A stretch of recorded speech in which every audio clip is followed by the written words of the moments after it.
Good evening and welcome to another episode of Talk on the Rocks. It is Friday the 12th of September. It is, well, it would be difficult to not say that it has been somewhat of an incredibly intense week for my country. I'm not going to get into any of it at all, but I can just say this, that it was been very jarring, and it is something that sticks with you, you know. Anyway, I just I know that when I come back and watch these, probably years from now, that I'll say, "Oh yeah, man, I remember when that all went down." So anyway, um, in other news, it is cooling off. I've been working a ton. I've been outside. I've been doing a lot of just general laborious work outside. Doing drilling wells and sampling them and all sorts of stuff. But anyways, that's just what I do to pay the bills. It's science, of course. It's geology, but this is the stuff I really like to do. But anyway, so this is Main Hawaiian Islands, Part 4. I'm going to try to go through it all. It's about 40 slides. But this is really the part where this is the fun part. For me, this is when the older the volcanoes get, the more intriguing they become, the more they begin to really show you their personality, their history. I mean, there's just so much to learn from the older Hawaiian Islands, for sure.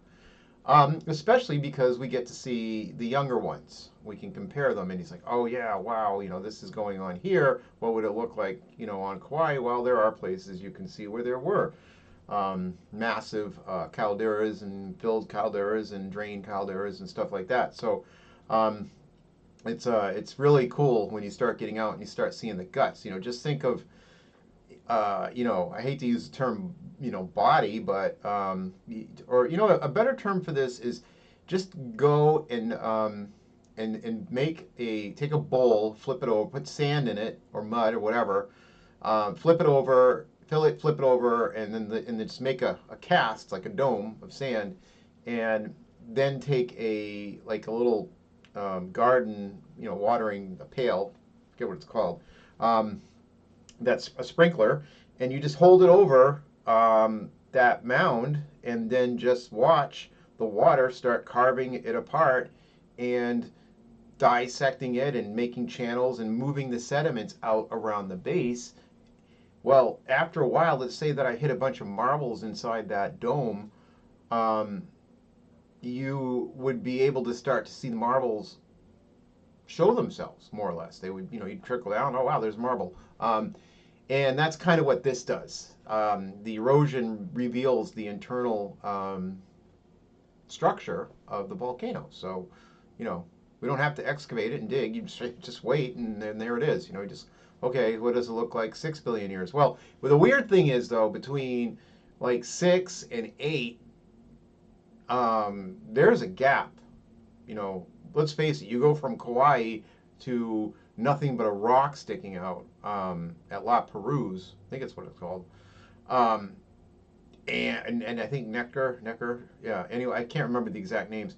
But it seems like there should be like a more eroded, there's a Kauai and then Niihau, which Niihau is significantly smaller, more eroded, and then and of course Lehua, the rock there. I mean, the little cinder cone there on top of the shield, but which is just, crazy that's still there. But you'd think that I guess you kind of see the progression there. I just think there should be some sort of missing link in between the two, but I guess there's not. But we do think that there is some sort of a gap there, and probably an exchange down below of plume materials or whatever. maybe they just ran out for temporarily and then it refilled. In any case, it's very strange there to me, but that's the way nature is. It doesn't come in perfect packages by any stretch of the imagination. All right, so we're going to move on. So we're going to go through West Maui through Niihau, and going to talk about those. And yes, that is me. This is me, a younger version of me. I believe my friend Joe Siegel or Christian Barch got the picture. I can't remember. Secret, double secret probation spot. Cannot tell where. But it's a great wave, infrequent. Kind of a rare thing. Got on my radar. Oh, geez, probably 2005 or so. I kind of started hearing about this wave, and then me and some of the boys that I used to work with at Indigo. And I started surfing this in 2001 with Chris Brandon, Paul Ferrando, and if I'm forgetting anybody, I'm sorry. There was a bunch of us that went, like 4 or 5 of us. Maybe Billy was with us. I can't remember everybody. I just know that Brandon was there, and who else did I just mention? Florendo. And my God, that day it looked like Chopu, man. It was gigantic. And we were just absolutely floored by what we saw. And turns out it's really rare. But this was a good day. This had a good push. I've never seen it as big as we got it the first day. But this is a pretty good one. You figure this is the bottom of the wave here, so there's another me, right? So, I don't know.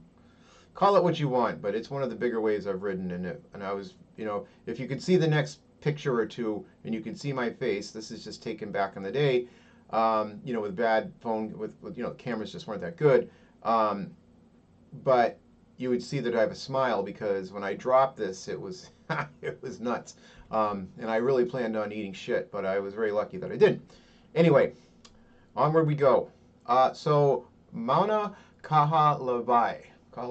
Okay, so this is the Hawaiian name of the West Maui Mountains in the volcano, I guess. Haleakala is over here, Kaho'olawe here, Kihei down here, Lahaina here, and of course, now we all have heard about the tragedy of Lahaina, and what happened there.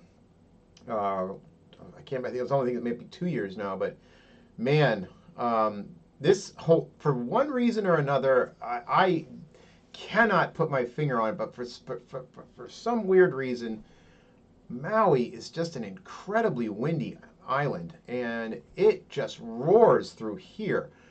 When you fly into this airport, man, from Honolulu, you are dive bombing, and if the trades are cranking, which they usually are, you're in for a hell of a landing, man. I have done 3-point bounces down this runway, and I've seen people, like, you wanted to be in prayer positions, man, on some of these. And every pilot I've talked to has always told me the runway's short, and it's and on the the tree, let's just call it a ski trail. They say it's definitely a double black. So in this, and to compound this wind goes up and over and through these valleys, and this is an unusually steep sided volcano here on the west side, and so the wind just comes over and just blasts on a very frequent base. I mean, majority of the time it's doing it. And then you have to add that this is one of the driest places in the Hawaiian Islands. And it goes from wet to dry, so there's a period where the vegetation ends, and it is just ripe to be scorched. And eventually, one day, the elements all came together, and it lit the place up, and I'm not really sure you could have done anything about that. I don't think you could have. I think everybody, made out with what they can. It just happened so fast, and it's terrifying. I've spent plenty of time in Lahaina, and could have been any day that happened. I've been over there when it's windy, so things like that are rare, but they can happen.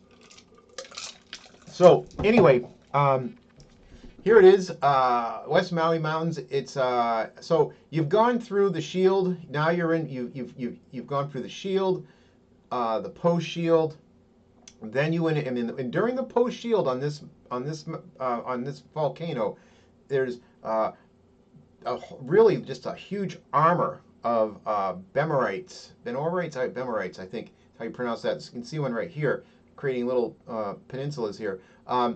These very thick, very thick silica-rich flows basically just have kept this area of the island from being severely eroded.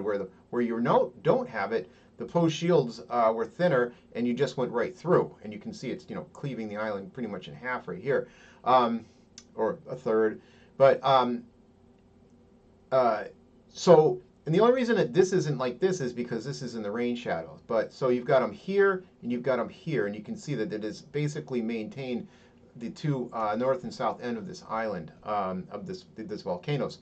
And then just for again, I've always said that I always like to kind of know on the older islands if I can speculate where the oldest lava flows or the most recent lava flows, and this volcano is in the rejuvenated stage of volcanism. And there's 4 small eruptions right there. They are known as the Lahaina volcanics, I believe.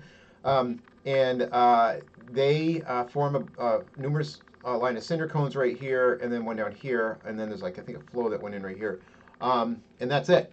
And that was 320,000 years ago. I don't think that these are separated. I feel like they might be separated by like 60,000 years, but I might be wrong. It could have been fairly like maybe they're related into the same event, but I'm not 100%. I think that they're separated a little bit, but it is interesting that they're in the same cluster. So why this is on the west side of the island too is interesting. Usually we seem to see them more on the eastern sides. So maybe this has something to do with the flexural lift because Haleakala is so close. Maybe it just it didn't decompress enough down here, so maybe this was the place where it did. So all right, Mauna Kaho'olawe is West Maui Mountains. It's basically in the rejuvenation or dormancy or extinction stage. We don't know. My guess is it's probably going to spit out a couple more times.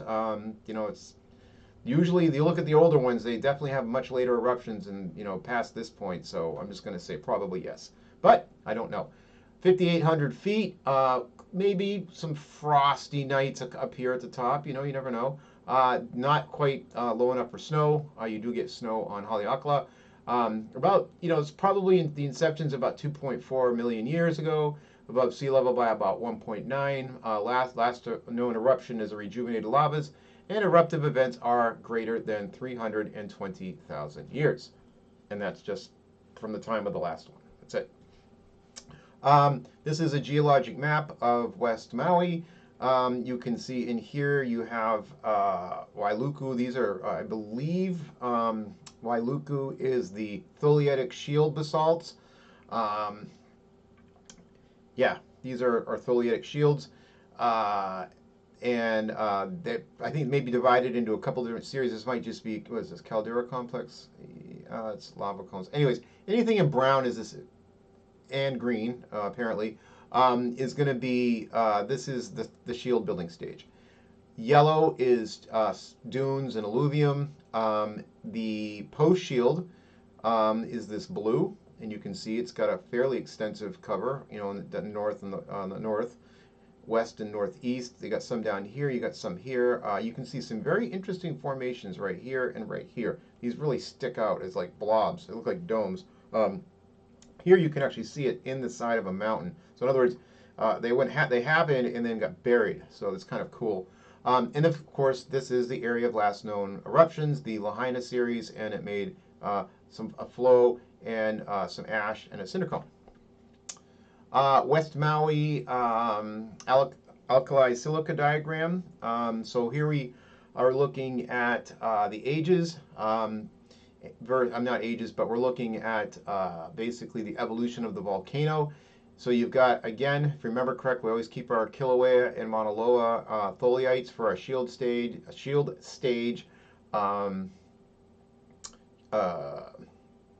the word I'm looking for. Is our benchmark. Okay, these are for benchmarks. Then we look at Wailuku basalt.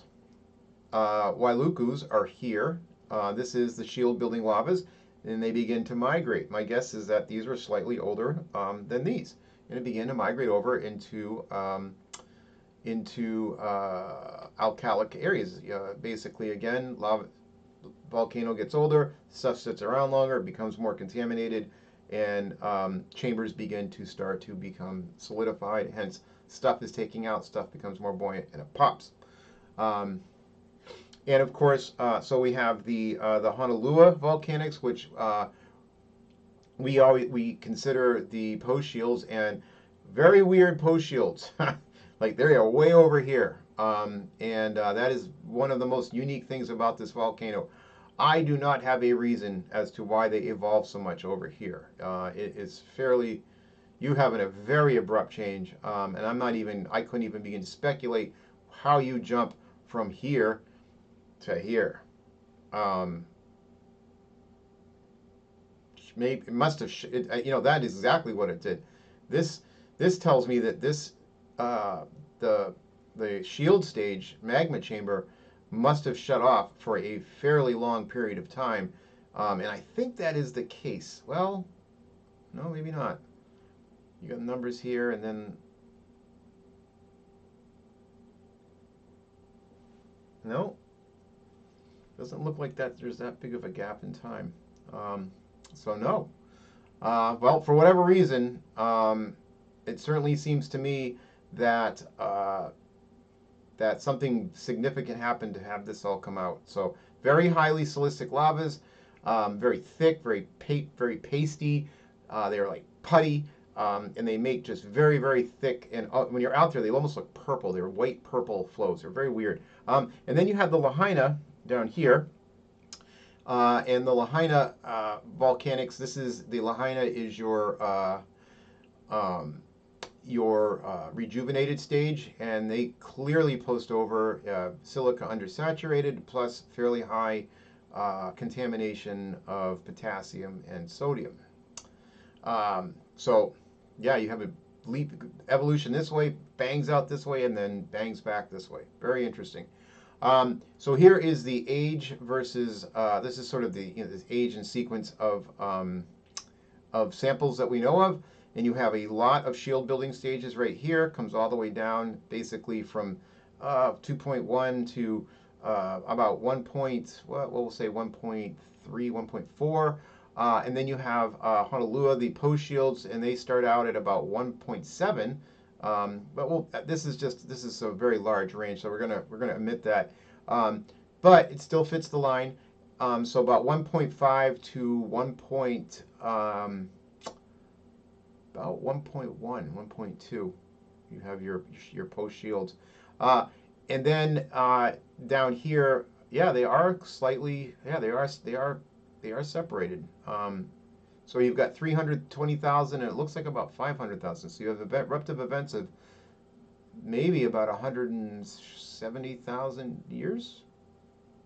I get that right? 180, something like that. Yeah. So interesting.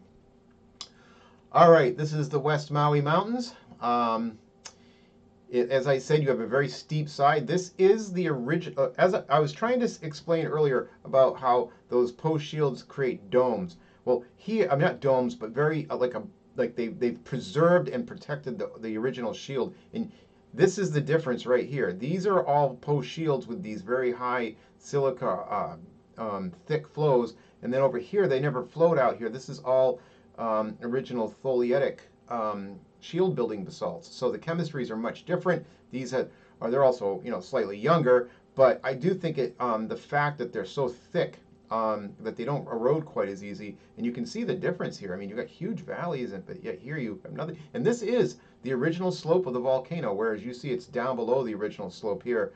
And again, right in through here, like I believe this is original right here. These are super steep, 30 degrees maybe in some parts. That's very steep. You can see the lines right here as they come out.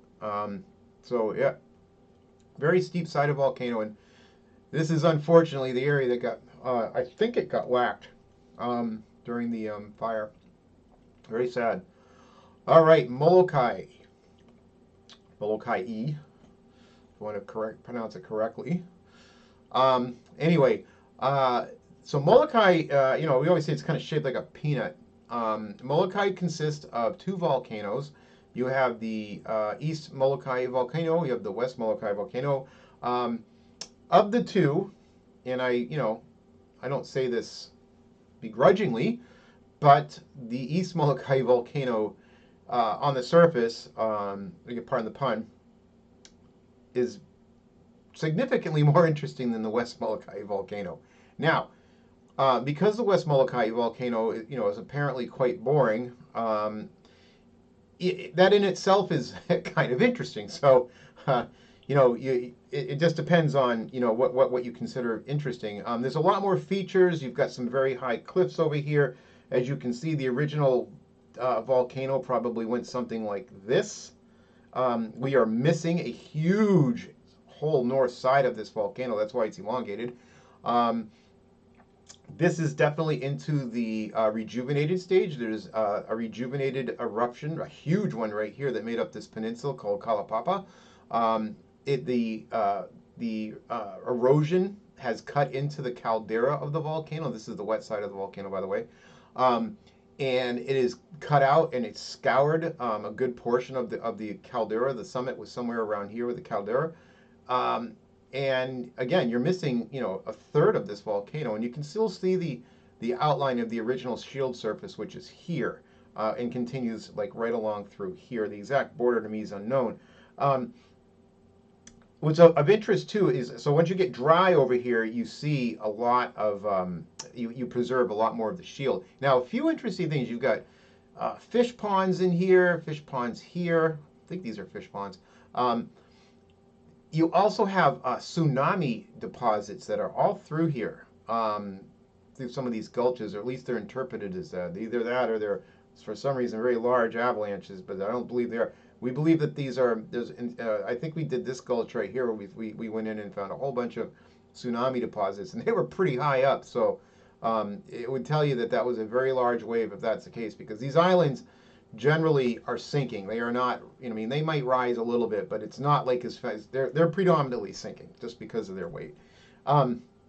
So of interest is the Kalapapa Peninsula. There's a crater right here in the middle that has a little pond in it. It's about 800 feet deep. You have a lava channel that goes out. And of course, this is home of the former leper colony that Father Damien went and gave his life to. He is a true saint. He even caught the disease, but he was absolutely bent on helping people. That was what he was known for. And if you want to find somebody who's a true saint and a hero, it is Father Damien. He did what no one else really would do. He went and loved those people and ended up dying of, I believe he died of the disease himself, unless they had cured it. I don't know. But in any case, I know he did get it, as far as I know. And the remnants of that colony are still down here. I think you need permission, but you can go ride a mule down and visit this. It's a beautiful area. I've never been, but I've just seen it. I've been to the edge and looked down. All right, so East Molokai volcano. It's in rejuvenation dormancy right now because it's not erupting. Highly unlikely it's at the extinction stage. It's 5,800 feet, so yeah, you might get some frosty nights up here. It's about 2.45 million. It was above sea level. I'm sorry, it began about 2.45 above sea level by 175. Last eruption was rejuvenated lavas of the Kalapapa Peninsula. Eruptive events, well, this is about 500,000 years old, so that's what we have to base it off. Greater than 500,000 years at this point. West Molokai volcano, again, it appears boring, but to me, I kind of find it fascinating because it is so boring. So the shield extends right up to here. You can see a rift here and a rift here. Now, what you really can't tell is there's some faults right here. And you can kind of see a line here, and there's another one here. So the volcano kind of goes out and then it drops. Why that is, I don't know. To me, I feel like it has something to do with they may not be sinking at the same rate, so this one sinks faster and basically creates a fault that is left behind. I don't know. But in any case, it comes out to about right here. and then this would be the summit area, and then it goes down. And it's very broad, very flat. Uh, there's nothing really exciting about driving over but you know, unless you're me, you come up through, just go over, and then you just go along these, and there's virtually no trees. It is just barren because this is so dry over here. It almost never rains. And in here, you have a beautiful beach. I can't remember, Mo'omi, I believe it is. And we did some field trips out here and hiked over here. Here's Mo'omi. I forget what this one is called. But anyway, there's just a beautiful coastline here that we explored. And there's some numerous valleys and stuff in here that create some interesting shoreline for, you know, potential for other sports. This is the corner down here. Sometimes you'll see big north swells wrap around. This one time I was flying and I could see them cranking all the way along here, coming around. And this is the boat launch here. But for the most part, West Molokai volcano, essentially, it went through its eruptive stage, its main shield building stage, rather, and then I believe there's post-shield lavas, yeah, post-shield calyx. That was it. Up to this point, we have not seen any rejuvenated volcanism that I know of. West Molokai volcano. I put extinction here, but yeah, maybe. You know, 2.3 million years was the last eruption, and man, that's a long time ago. So anyway, the height's 1,381 feet, so it gets a little bit of green here. The last, its age is 2.65 million, above sea level by about 2.3. Last eruption post-shield alkalic lavas, and eruptive events are greater. Oh, I'm sorry, the last eruptive event was 1.73 million years ago. Okay, so a little bit younger, but still, that is a long time to be for an eruption. So maybe it is extinct. Geologic map of Molokai volcano, east and west Molokai. I guess these would be the post shields here. These would be shields. These are alluvium. These are dikes. So obviously this extended out much further, maybe even extended somewhere this way. This is East Molokai. You can see the dark color is tholeiitic shields right here. Tholeiitic shield over here outcropped. And then you have the post shield, and there is a good significant cap on East Molokai. You can see that it covers a significant portion of the volcano surface. And then, of course, you have Kalapapa, which is right here, which is a rejuvenated volcanism, and there's a crater right there. And this is just alluvium right here. You know, the yellow is just basically sand or coral that's ground up and makes sand. These are cinder cones that you see of the late post-shield stage. And again, you have more alluvium and detrital debris right here. I don't know what these are. These actually are cinder cones right here. I think of the, yeah, these might be some sort of cones associated with West Molokai volcanism. All right, so Molokai alkali silica diagram. So I believe this is just divided up into so you've got Kalapapa, East Molokai. Okay, so Kalapapa volcanics, East Molokai volcanics, and then West Molokai volcanics. Now the question is, okay, so all right, that makes sense. So these are younger. Okay, so you got your benchmark. Black dots, you know, right here, Kilauea, Mauna Loa. You have West Molokai shields, boom, plotting beautifully right here. Good as plot as you could ever want for tholeiitic lavas. Then you have the post shields, and they, boom, you know, it's a very well behaved volcano. You've got perfect Hawaiiites here, so you got shield, post shield. I mean, this is textbook just beauty of what you'd ever want on a Hawaiian volcano between these two, you know. They don't even cross, they don't mix. They're just two very separate things on the plots. So shield, post shield, West Molokai, love it. East Molokai volcanics, which I assume is the shield stage, um, and lower is right down in here. It evolved, okay, um, and then it goes into the upper member, which is post shield, which is here. So shield evolved to post shield. Post shield, I'm sorry, tholeiitic lavas evolved to alkalics, and then there was a break, and then you have the post shields that plot, kind of all over the place, really. Um, I mean, you've got as much as almost 60% silica all the way down to 45. This is a very wide range. A lot of weird stuff is going on in the magma chamber, would be my guess, to get this wide range of uh, of lavas, geochemically.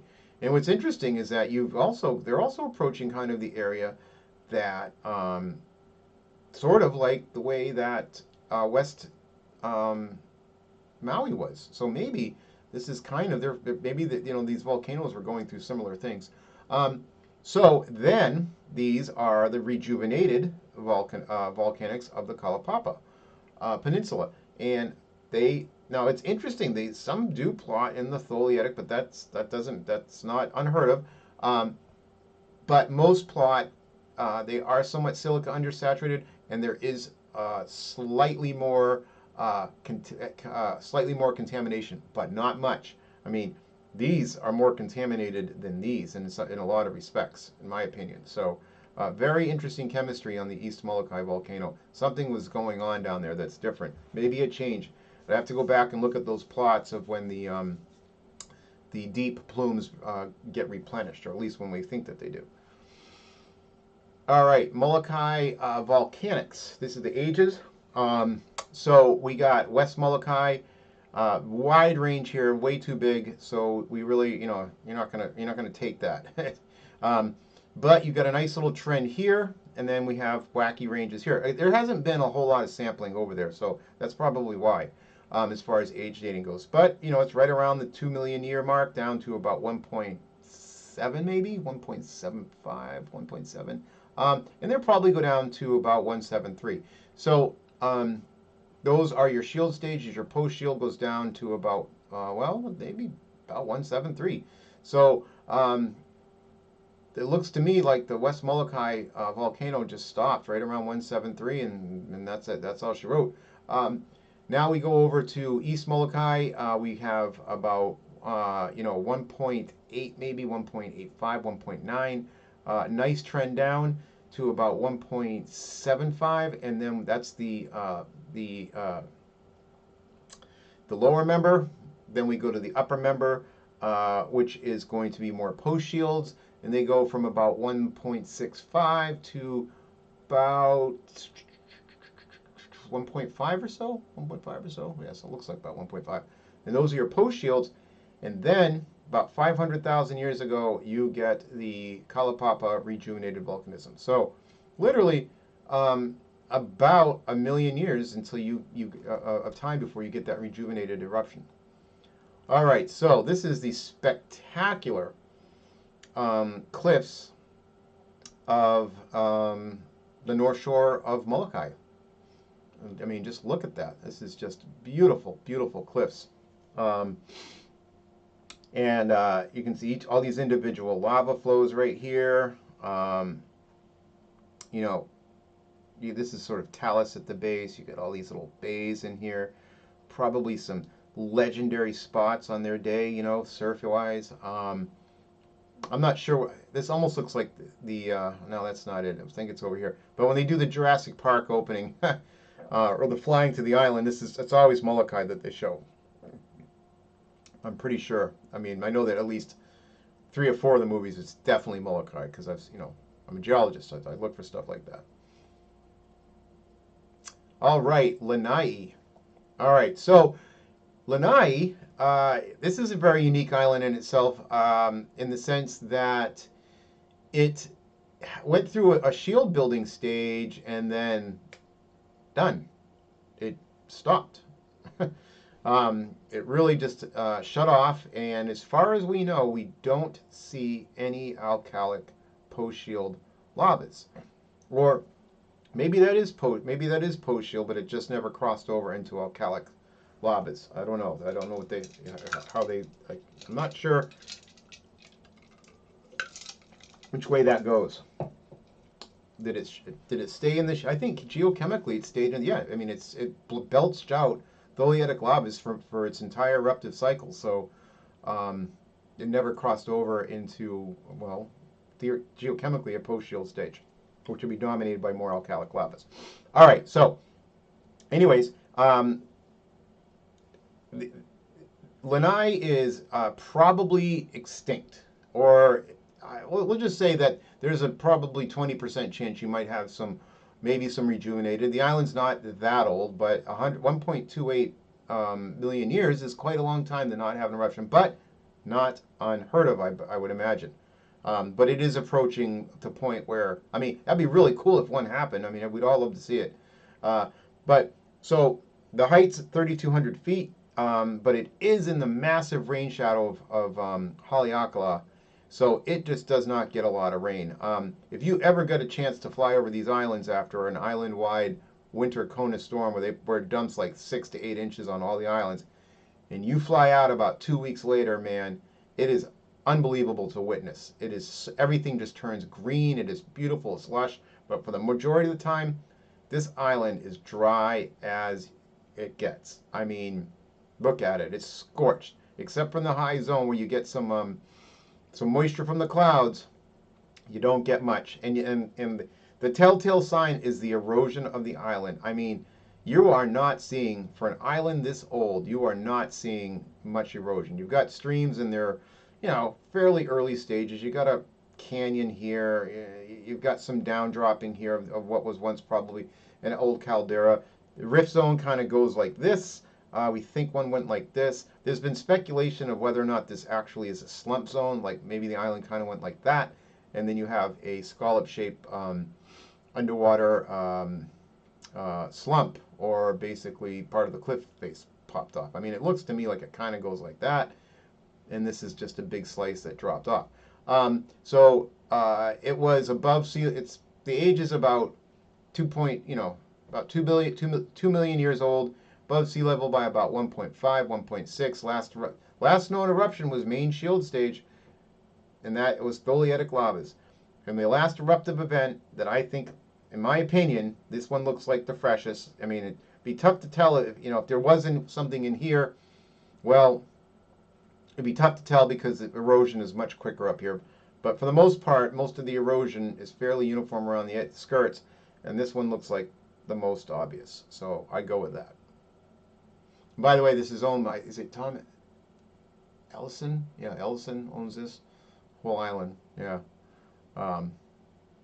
Actually, I have a girl I know that I grew up with that lives out here and is married to a Campbell.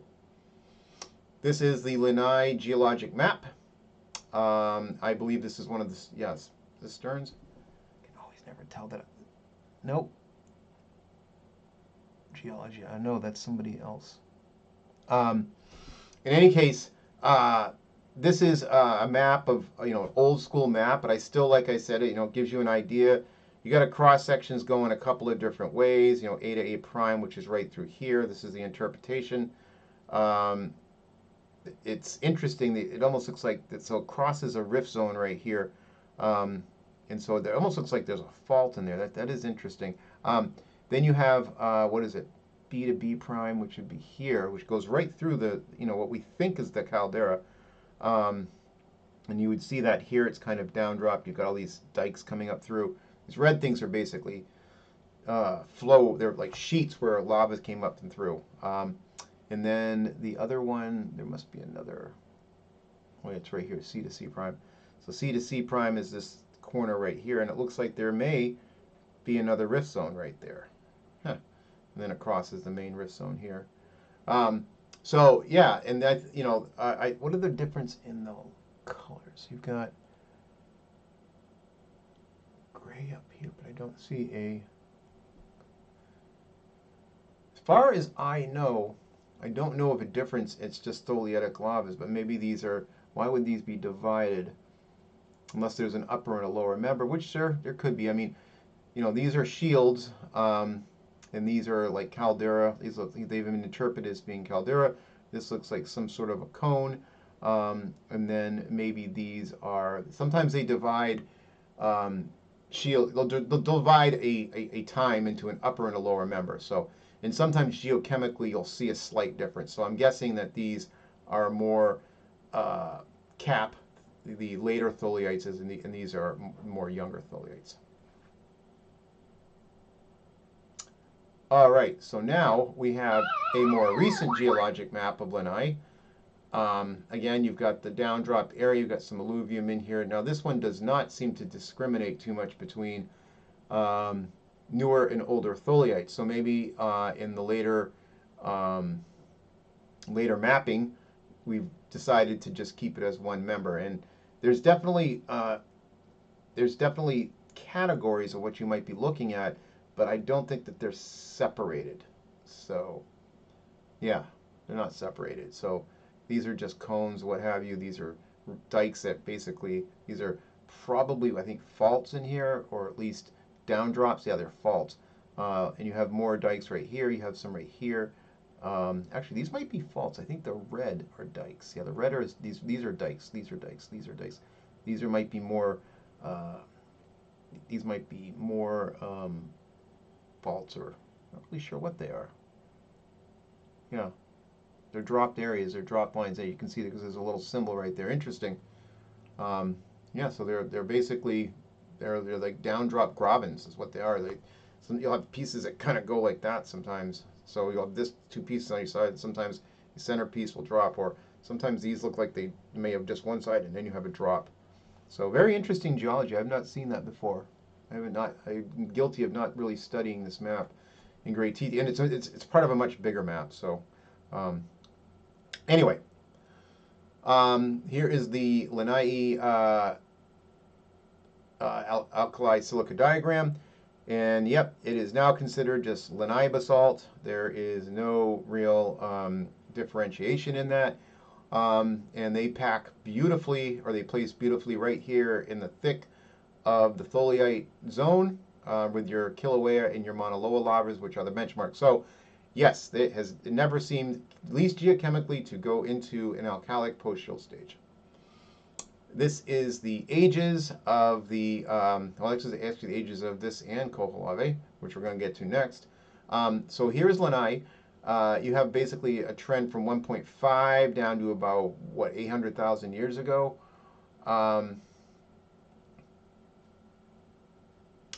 800,000 years? Oh, no, that's not correct. Those are just way out of whack. Okay, you omit those. Those are the age ranges. And I know for a fact that the aging, that the amount of samples they have ages on Lanai is very, very small. It's a very understudied island. So 1.5 to about 1.3, yeah, that's about right. These are just two, and I think that eventually there's an idea that we're going to go back and get more samples.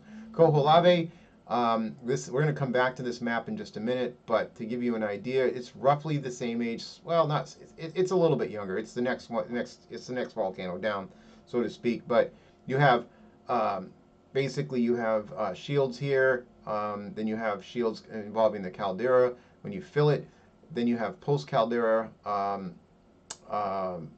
eruptive events here, and then these right here. And I'm not sure if these plot as, I don't believe they're rejuvenated. I think when we get to that, I'll take a look. I think that these are post-shield. We haven't got that. I didn't even know that these two maps are combined. It's my bad. I apologize. All right, so here's Lanai. This is the area I think the last eruption happened, which was here. We're looking at this bay, looking right into it. And there's a little hotel over here. There's a nice little left right here that comes in, surf spot. Little harbor, I think jetty right here. I've never been to Lanai. It's the one island in Niihau and Kaho'olawe that I haven't been to. But as you can see, it's fairly, willow shrubbery brush. This stuff needs Keawe needs literally no water. You've got the mountains up here. You got a town up in here. It's much cooler. Very, very hot and dry in Lanai. So Beautiful, beautiful clear water though. And you know, this is just interesting. This is a flow that came down and then built. I'm not sure if it came here or through here. Probably through here, I'd imagine. Um, yeah, somewhere back in here. But in any case, it's went into the ocean and then built and encountered the water and built this. There's like a cinder cone here, kind of a flat, broad one. Kaho'olawe. This is the island just east of Lanai, southeast rather, east, yeah, east southeast. Um, and Kaho'olawe is just had a tragic history, really. It was used as a Navy bombing range for many years.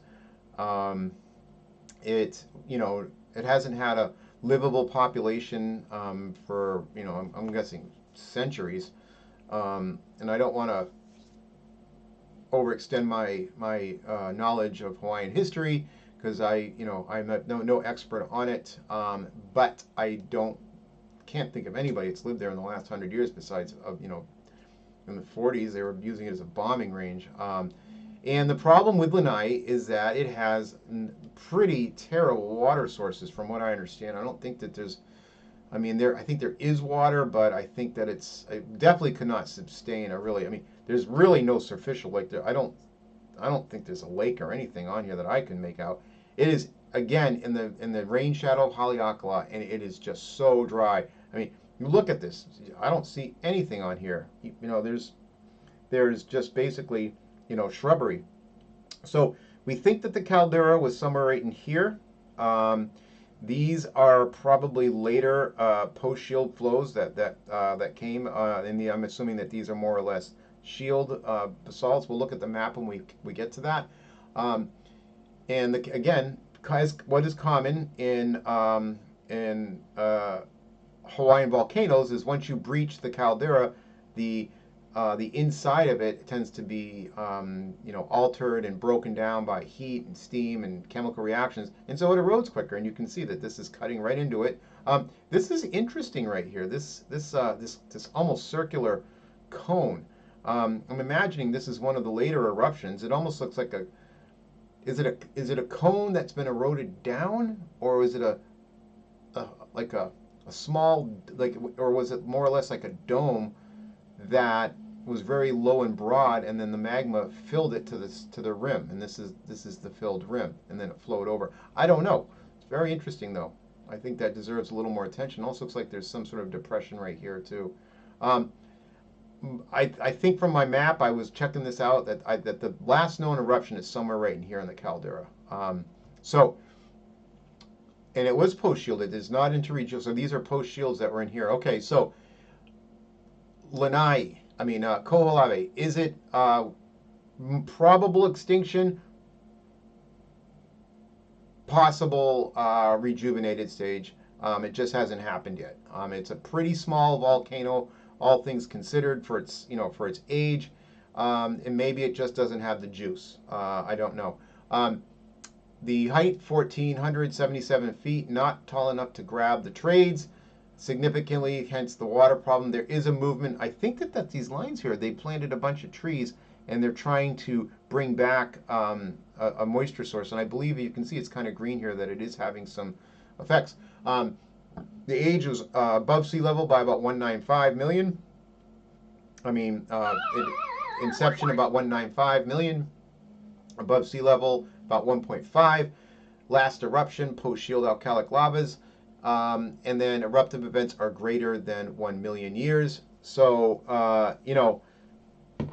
nothing's really happened here in a million years. So that's usually most volcanoes have a tendency to at least produce a rejuvenation in about a million. That's sort of like, once you get in past that, you're into a later stage. A lot of times it happens before, but a million is sort of the standard. So, all right. Kaho'olawe geologic map. All right, so what we have here is we have a few different types of volcanic structures, and I can't read that well, so I'm just going to interpret what I think it is. You have the caldera right here. Likely I would say that these are the tholeiitic. You've got cap shields out here. You have some sort of a cone here, a cone here. Oh yeah, there's that cone right there. So these blue, I'm sorry, these darker greens are cinder cones. These might be tuff cones. I'm not sure. And then inside here you have the caldera area, and then you probably, these red things might be indicative of dikes, and this might be caldera lavas or altered lavas or caldera fill in there. And you have some alluvium right here, but I would say that this is a cap, and then these are the shield, the shield building stage below. And we have the Kaho'olawe alkali silica diagram, and so let's take a look at it. Main shield stage right in here. Yep, beautiful, right where we want it, right in the right in the guts of the benchmark Kilauea and Mauna Loa. We got our late shield or post shield right up in here. Okay. Caldera filling strata still it occurred basically when it was what was I trying to say? I just lost myself. Oh yeah, the caldera, when the caldera filled, it was during a shield stage because he's plot in the tholeiitic zone. And then we have young volcanic rocks of the Kanapo'o series. So maybe a rejuvenation.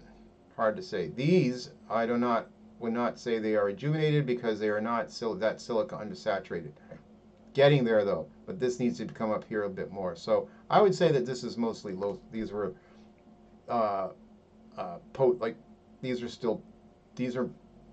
well, when these plotted down here, I'm sorry, this is what I was trying to talk about. These just plotted right down here in the tholeiitic zone. So that is really weird. I would say that's still I'm not going to go that that's silica undersaturated. So that is still a within the post shield stage. I mean, you can still get them. Sometimes post shields will bounce around, but this one is very clearly tholeiitic, and post shields can produce tholeitics. So, oh yeah, here it is, the Kaho'olawe volcanic. It just happens I have to use the same map for Lanai. So we'll go through it again. 1.4 down to about we'll just say 1.4 to 1.2. That's 200,000 years of shield building. Then you have a cap or a post-shield stage. You have the caldera fill in here, between right about 1.3, 1.35, and then you have these younger eruptions. But again, they're plotting all over the place, and they're about 1 million years old. And they are, I do not call them rejuvenated. I'd say they're late post-shield. This is a view of Kaho'olawe, south side, I believe. Looks to me like we're looking at Maui, West Maui, and Haleakala. And you can see it's broad, it is flat, basically. It is made up of all these different flows. You have a very inhospitable coastline here. On the south shore just gets pounded by south swell. So when the swells come, this is just wide open. It is protected on the north side, so it doesn't take quite the hit, but it is also not protected on the east side, so you get some heavy wave action on the east side, hence breaching the caldera. You do get some west swell in the wintertime. It's not a significant issue because you can tell that there hasn't really cut into the west side too much, but it definitely is cut in on the south side and the east side.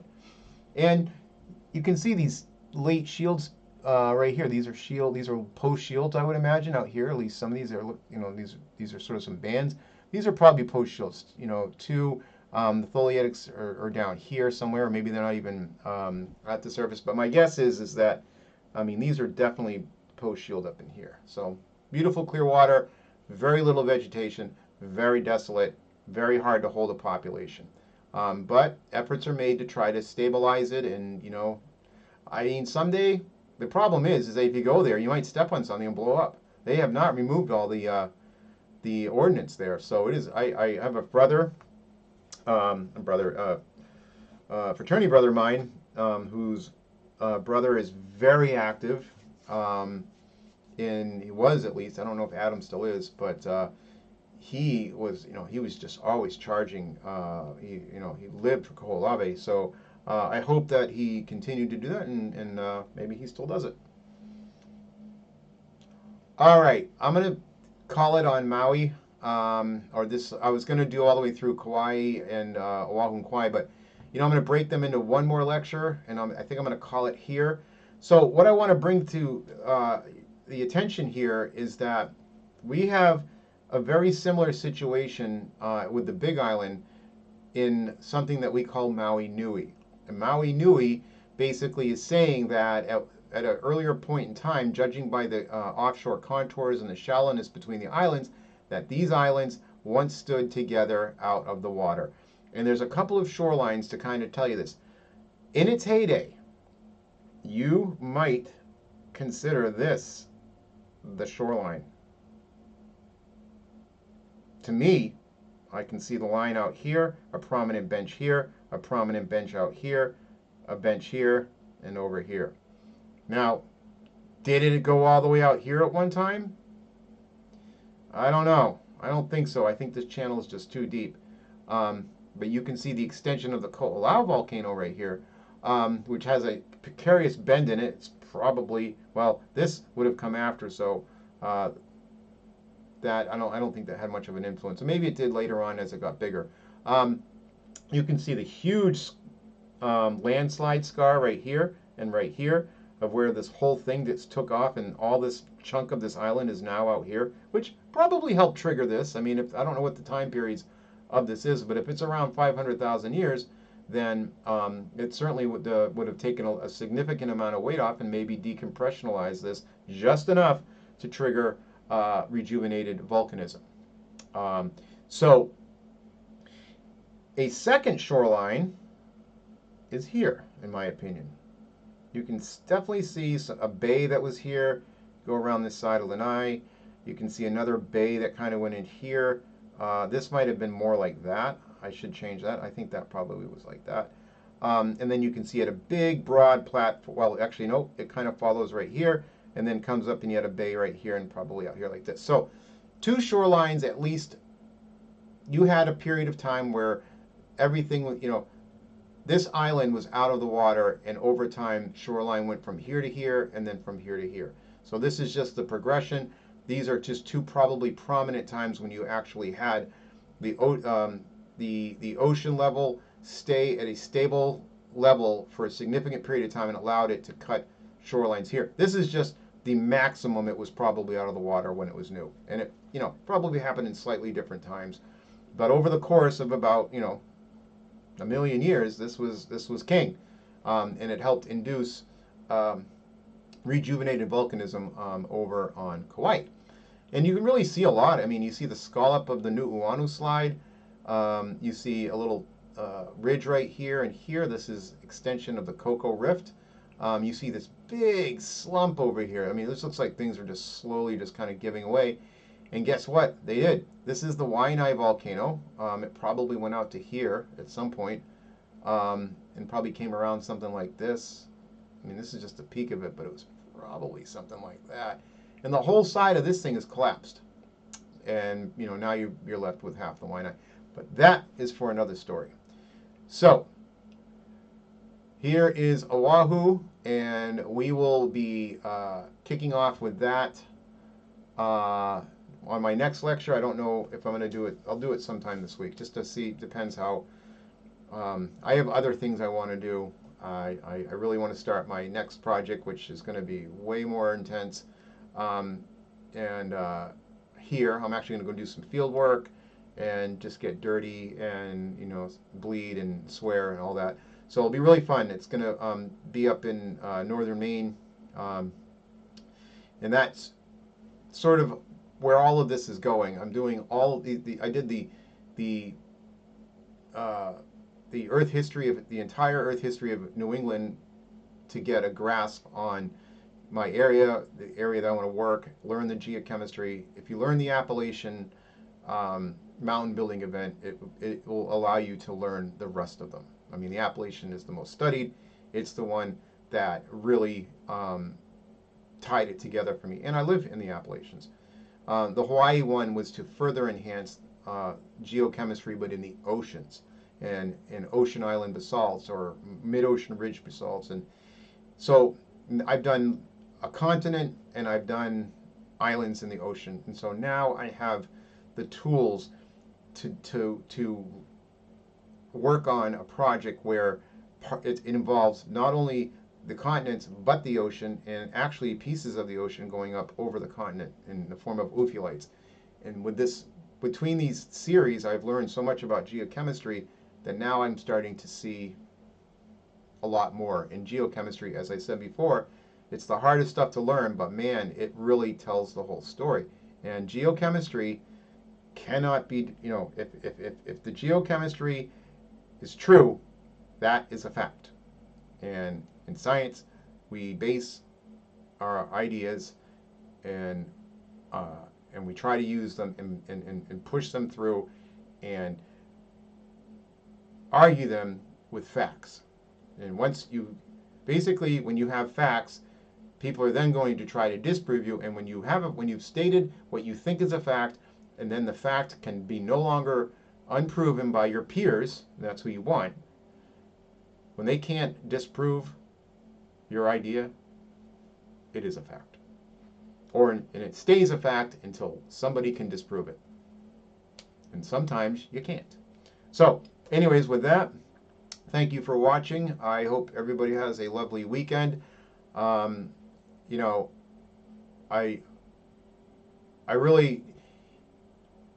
really worried about my country right now. And I really just hope that all this bullshit just stops. And the only way to do this now is to unite. And I hope that we can do it. So just know that years from now, if this video is going to be rewatched, and that's the reason I did this, is I wanted to put myself out there and be, in a sense, this video will be immortal. It can be watched 100 years from now, and maybe this will tie into a vintage moment of what has happened. So anyway, everybody take care of themselves, watch out for each other, and aloha.